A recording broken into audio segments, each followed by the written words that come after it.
danko koliwesa utaririwa kai episode yashu zinje zikadida ngamanda.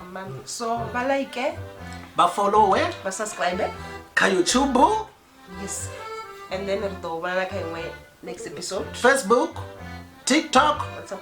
We are there. WhatsApp, we are there. And araba chongor bonori ya dina. Abari bize mnyanyani bona. Kana party va domo vona dzedzi.